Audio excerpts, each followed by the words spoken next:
और मैं आप सभी का वेलकम करती हूँ मेरे YouTube चैनल स्टडी नेटिक में। आज हम यहाँ पर बेसिक अकाउंटिंग टर्म पढ़ने वाले हैं, जिसे मैंने दो पार्ट में बनाया है। इसको दो पार्ट में बनाने का मेन मकसद ये है क्योंकि ये बहुत सारी हैं। यदि मैं एक ही पार्ट में एक ही वीडियो में ये सारी चीजें बता दूंगी तो आपके लिए थोड़ा सा कंफ्यूजन हो जाएगा। तो मैंने कुछ पार्ट इसके पार्ट 1 में रखे हैं और कुछ सेकंड पार्ट में रखे हैं। इन दोनों वीडियोस को आप ध्यान से देखिएगा और सारी एंटिटीज को समझने की कोशिश कीजिएगा। अब हम स्टार्ट करते हैं बेसिक अकाउंटिंग टर्म पार्ट 1। इसका पहला पॉइंट है बिजनेस। बिजनेस क्या होता है बताएं? बिजनेस होता क्या है? बिजनेस वह होता है जो प्रॉफिट अर्न करने के लिए स्टार्ट किया जाता है। उसमें किसी भी तरह की चीजें इंक्लूड होती है। उसमें सर्विसेज भी इंक्लूड होती हैं, बैंकिंग, इंश्योरेंस, एजुकेशन, ट्रांसपोर्टेशन और कोई भी ट्रेडिंग एक्टिविटी जो प्रॉफिट अर्न करने के लिए की जाती है वो क्या कहलाती हैं? बिजनेस कहलाती हैं। इसका सेकंड पॉइंट होता है प्रोप्राइटर। प्रोप्राइटर कौन होता है? जो इन्वेस्ट करता है कैपिटल को बिजनेस में, ठीक है ना। प्रोप्राइटर ही बिजनेस को स्टार्ट करता है और वही बिजनेस को रन करता है। अब प्रोप्राइटर का जो नेचर है वो किसके ऊपर डिपेंड करता है? जो ऑर्गेनाइजेशन है उसके नेचर के ऊपर डिपेंड करता है।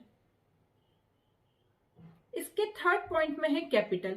कैपिटल देखिए, बिजनेस अपने आप तो चलेगा नहीं, उसमें कैपिटल की भी नीड होती है।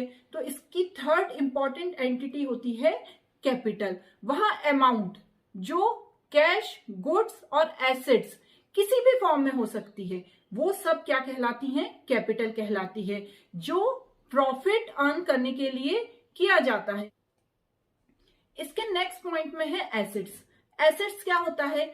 वह सारे रिसोर्सेज जो किसी भी बिजनेस में उसकी इकोनॉमिक वैल्यू रखते हैं वो सब क्या कहलाते हैं? एसेट्स कहलाते हैं। ये एसेट्स बिजनेस में प्रॉफिट अर्न करने के लिए और बिजनेस की फ्यूचर वैल्यू को जानने के लिए बहुत ही ज्यादा इंपॉर्टेंट होते हैं। बिजनेस को रन करने में भी इन एसेट्स का बहुत ही इंपॉर्टेंस होता है। नेक्स्ट है लायबिलिटीज। देखिए स्टूडेंट्स, किसी भी बिजनेस में एसेट्स के साथ साथ उसकी कुछ लायबिलिटीज भी होती हैं, जिसे हम हिंदी में देनदारी कहते हैं, जिन्हें उस बिजनेसमैन को पे करना ही पड़ता है। वो बिजनेस को स्टार्ट करने के लिए कभी कभी बैंक से लोन लेती है, कहीं बाहर से पैसा लेती है, तो वो सब चीजें किस में आती हैं? उसकी लायबिलिटीज में आती हैं। नेक्स्ट पॉइंट में है ड्राइंग। ड्राइंग क्या होता है? एक बिजनेसमैन ने बिजनेस को स्टार्ट किया, अब वो बिजनेस के सारे खर्चे रन कर रहा है, लेकिन उसके खुद के, उसके घर के भी तो खर्चे होंगे। उसको अपनी फैमिली को, अपने बच्चों को, उनको भी तो देखना होगा ना। तो वो जो अपने खुद के खर्चों के लिए पैसा निकालता है उसे हम ड्राइंग कहते हैं। यह ड्राइंग कैपिटल में से रिड्यूस हो जाती है बिजनेस के, क्योंकि वो उसने अपने खर्चों के लिए निकाल ली है। इसके नेक्स्ट पॉइंट में है ट्रेड। सिंपल सा, ट्रेड मीन्स व्यापार। किसी भी बिजनेस में प्रॉफिट अर्न करने के लिए चीजों को खरीदा और बेचा जाता है। यह सर्विसेज में भी किया जाता है। आजकल आप देख लीजिए कितनी सारी सर्विसेज होती हैं। जोमेटो आ गया है, स्विगी आ गया है, ये लोग services, only they give services, पर वो भी ट्रेड के अंदर ही आता है। नेक्स्ट पॉइंट में आता है इसमें गुड्स। गुड्स क्या कहलाता है? वह सारी चीजें जिन्हें खरीदा और बेचा जाता है वो क्या कहलाती हैं? गुड्स कहलाती हैं।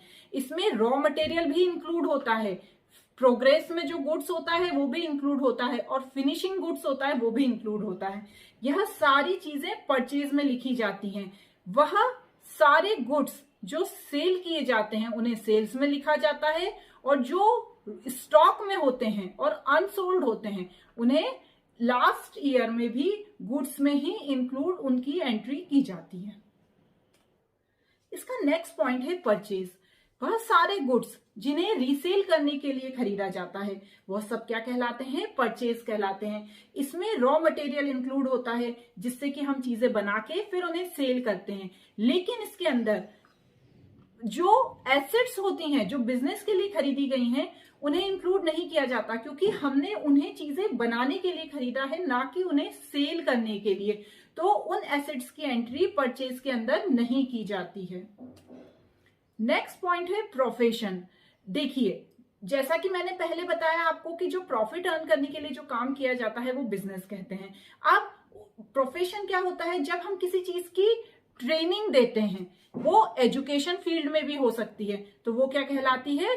प्रोफेशन कहलाती है। इसके बहुत सारे एग्जाम्पल दिए हुए हैं मैंने, जैसे डॉक्टर, लॉयर, इंजीनियर, ये सारे क्या होते हैं? किसी ना किसी प्रोफेशन के अंदर ही कहलाते हैं।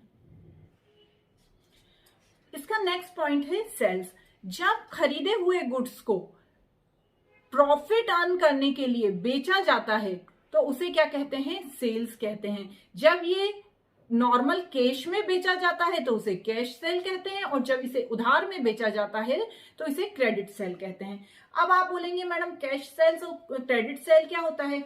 देखिए स्टूडेंट्स, कभी कभी क्या होता है ना, बिजनेसमैन सारी चीजें कैश में नहीं दे पाता। कुछ लोग ऐसे होते हैं जो कहते हैं हम कुछ टाइम बाद पैसा देंगे, पैसा तो उसके हाथ में आता नहीं है, लेकिन उसकी एंट्री सेल्स में ही होती है, तो उसके आगे क्या लिख दिया जाता है? Credit sales.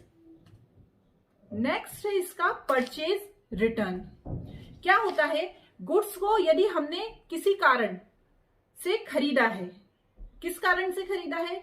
ताकि हम उसमें कुछ जोड़ के उसे फ्यूचर में बेच सकें, लेकिन वो रॉ मटेरियल ज्यादा आ गया है, हम उसका सबका सामान नहीं बना पा रहे हैं, तो हम क्या करते हैं? उसे वापस कर देते हैं, तो उसे क्या कहते हैं? परचेज रिटर्न कहते हैं।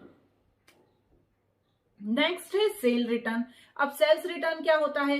जब किसी कस्टमर के द्वारा कोई माल वापस किया जाता है तो उसे सेल्स रिटर्न कहते हैं। परचेज रिटर्न में क्या हुआ?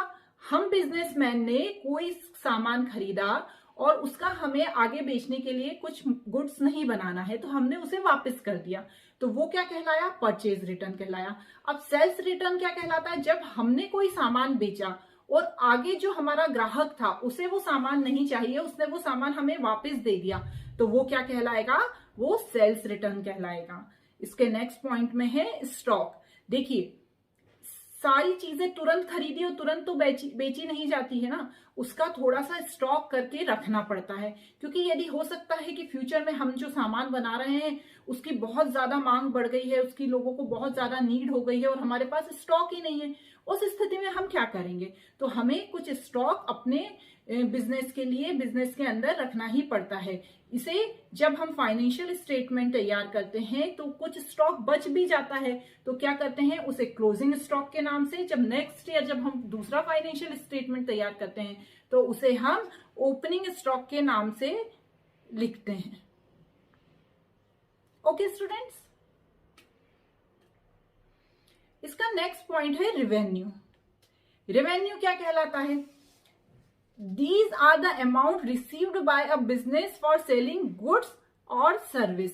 ये अमाउंट हमें जो बिजनेस की डेली की जो एक्टिविटी होती है उससे जो मिलता है उसे क्या होता है? उसे क्या कहते हैं? हम रेवेन्यू कहते हैं। जैसे हमें इंटरेस्ट मिल गया, हमने कहीं पर अपनी शॉप हमने खोली थी और उसे रेंट पे दे दी, तो उससे हमें रेंट मिल गया, कमीशन मिल गया, डिस्काउंट मिल गया, डिविडेंड मिल गया, तो ये सारी चीजों की एंट्री किसके अंदर होती है? रेवेन्यू के अंदर होती है। इसका नेक्स्ट है एक्सपेंसेस। देखिए, एक बिजनेस में प्रॉफिट ही प्रॉफिट नहीं होता है, कुछ खर्चे भी होते हैं। जैसे हमें कोई गुड्स को प्रोड्यूस करना है या कोई सर्विसेज देना है, उन सब की एंट्री हम किस में करते हैं? एक्सपेंसेस करते हैं। इसमें वह सारी चीजें जैसे wages, salary, advertisement, rent, insurance, यह सभी चीजें इंक्लूड होती हैं। दूसरे शब्दों में हम कह सकते हैं कि रेवेन्यू हमारी अर्निंग है और एक्सपेंसेस हमारे खर्चे हैं। इस तरह स्टूडेंट्स, आपने आज यहाँ पर बेसिक अकाउंटिंग टर्म का पार्ट 1 पढ़ा है।